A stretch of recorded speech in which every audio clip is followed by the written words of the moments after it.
इसरो के बाद अब पूरे फॉर्म में उतरा डीआरडीओ।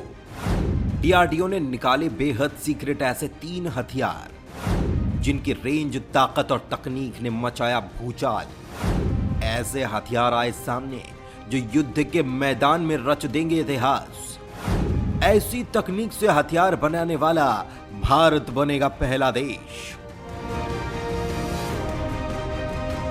दोस्तों, जिस तरह से मोदी सरकार चीन और पाकिस्तान जैसे देशों से भारत की सुरक्षा करने और भारत की सीमाओं को एक अभेद्य किले में बदलने के लिए ऐसे ही हथियारों का ऐलान कर चुकी है जो दुश्मन ने कभी न देखे होंगे, न कभी सुने होंगे, न उनकी तकनीक कहीं देखी होगी, न ही किसी देश के पास ऐसी तकनीक होगी।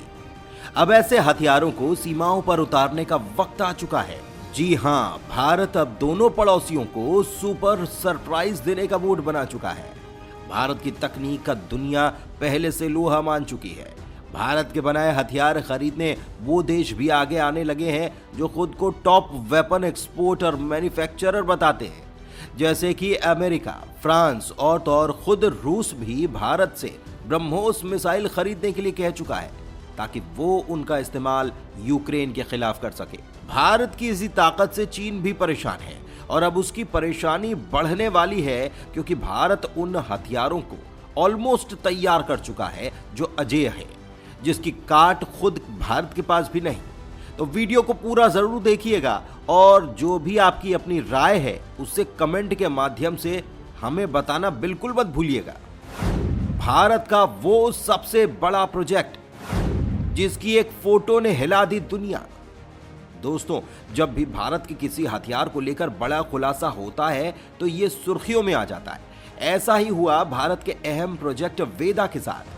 जब भारत के डीआरडीओ चीफ के द्वारा खींची गई एक फोटो में प्रोजेक्ट वेदा का एक स्केल मॉडल दिखाई दिया, जिससे पूरी दुनिया का ध्यान अचानक भारत की तरफ हो गया। दोस्तों, भारत का प्रोजेक्ट वेदा इतना खास और खुफिया प्रोजेक्ट है जिसकी क्षमता भारत को विश्व में एक महाशक्ति बनाने की है। दरअसल प्रोजेक्ट वेदा एक मोबाइल सैटेलाइट लॉन्च व्हीकल है जिसके पास वास्तव में इतनी ताकत होगी कि यह बेहद ही कम वक्त में आसमान से दुश्मनों पर सैन्य सैटेलाइट की बौछार कर सकता है।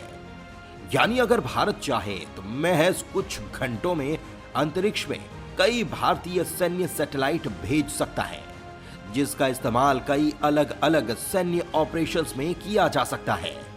चलिए समझते हैं आखिर भारत इसका इस्तेमाल कैसे करने वाला है। दोस्तों, सैटेलाइट किसी भी देश के लिए सबसे बड़ी एसेट होती है। वहीं पर इनका इस्तेमाल युद्ध के दौरान इंटेलिजेंस लेने के लिए किया जाता है।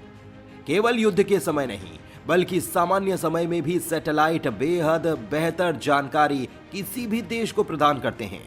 ऐसे में हर देश दुश्मन की सैटेलाइट को नुकसान पहुंचाने की कोशिश करता है ताकि अपने दुश्मन को एक तरीके से अंधा बनाया जा सके।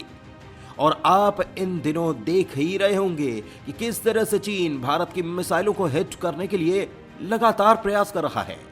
कोई भी देश दुश्मन की सैटेलाइट को तबाह करने के लिए ज्यादातर ए-सैट यानी कि एंटी सैटेलाइट मिसाइल का इस्तेमाल करते हैं और विश्व में केवल गिनती के देश हैं जिनके पास ये तकनीक मौजूद है। उनमें से एक देश भारत भी है और चीन के पास भी एंटी सैटेलाइट मिसाइल मौजूद है।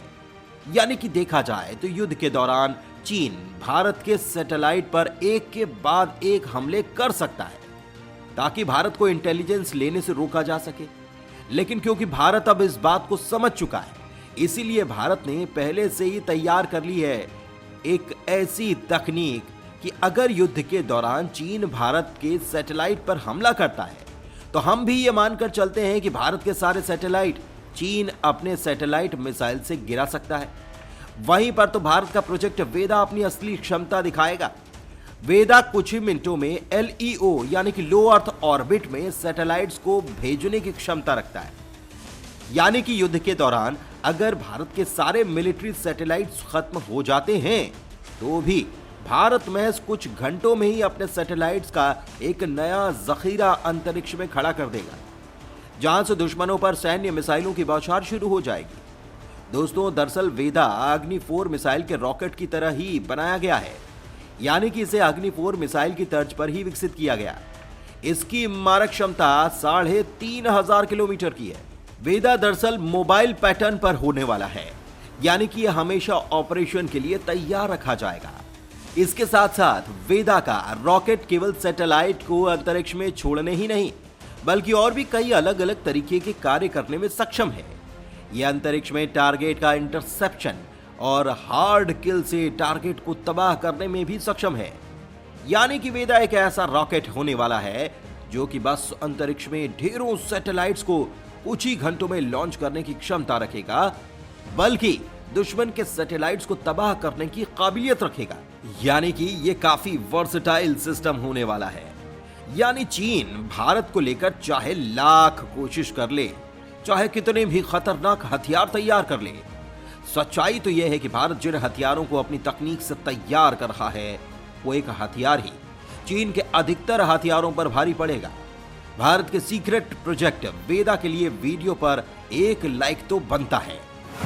भविष्य के मिसाइल के मिशन पर जोरदार खुलासा। डीआरडीओ करने वाला है नई मिसाइल पर धमाका। K4 मिसाइल मिशन के बाद डीआरडीओ ने भविष्य की मिसाइलों पर काम करना शुरू कर दिया है। ये K यानी कि कलाम सीरीज की मिसाइल है, जिसका नाम K5 और K6 है। K5 और K6 महा मिसाइल है। K5 की रेंज 5,000 किलोमीटर, जबकि K6 की रेंज 6,000 किलोमीटर से ज्यादा होगी। K5 मिसाइल की क्षमता 1 टन विस्फोटक की होगी, यानी कि पूरा पाकिस्तान साफ हो जाएगा।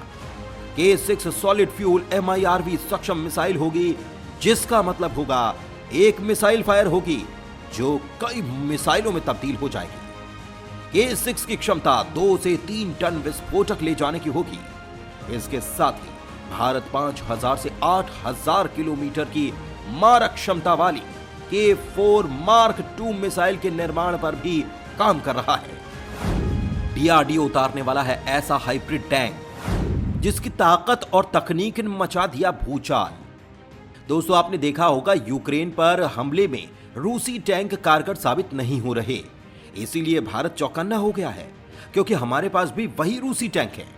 भारतीय सेना ने रूसी टैंक के अपने बेड़ों को विध्वंसक बनाने के लिए इसे अपग्रेड करने का फैसला किया है। इसके मुताबिक अब 2 घातक टैंकों T-72 और T-90 की खासियत के आधार पर सेना के टैंकों को अपग्रेड किया जाएगा। अभी भारतीय सेना के पास T-72 मेन बैटल टैंक है। यूक्रेन में इसकी दुर्गति देखकर भारतीय सेना ने इसे नई टेक्नोलॉजी से लैस करने का फैसला कर लिया है, ताकि इसकी मारक क्षमता बढ़ाई जा सके। भारतीय सेना टैंकों को अपग्रेड करके अपने बेड़े को आधुनिक युग के युद्धों के मुताबिक बनाना चाहती है। चूंकि यूक्रेन युद्ध के दौरान रूसी टैंकों का प्रदर्शन उत्साहजनक नहीं रहा, इसीलिए भारतीय सेना एहतियातन टैंकों की क्षमता बढ़ाने की जरूरत को महसूस करने लगी है। यूक्रेन युद्ध में रूसी टैंक T-72 उम्मीद पर खरा नहीं उतरा। इससे सबक लेकर रूस ने अपने T-90 टैंक को भी एडवांस बनाने की प्रेरणा ली। रूस अब यूक्रेन के खिलाफ युद्ध में निर्णायक फैसले पर पहुंचने की तैयारियों में टैंक T-90M वेरिएंट डेवलप कर रहा है। इधर भारतीय सेना ने T-72 टैंक की मेन बॉडी और T-90 भीष्म के बुर्ज को मिलाकर नया वर्जन तैयार कर लिया है। यह हाइब्रिड टैंक T-72 के मुकाबले ज्यादा घातक साबित हो रहा है। इसमें एक्सप्लोसिव रिएक्टिव आर्मर यानी कि ERA भी लगाया गया है, जिसे रक्षा अनुसंधान एवं विकास संगठन यानी कि DRDO ने अर्जुन मेन बैटल टैंक के लिए बनाया था। ऐसा हाइब्रिड टैंक में ATGM भी लगे हैं। नए हाइब्रिड टैंक का परीक्षण हो चुका है और अब कुछ महीनों में ही इसे सेना में शामिल भी कर लिया जाएगा।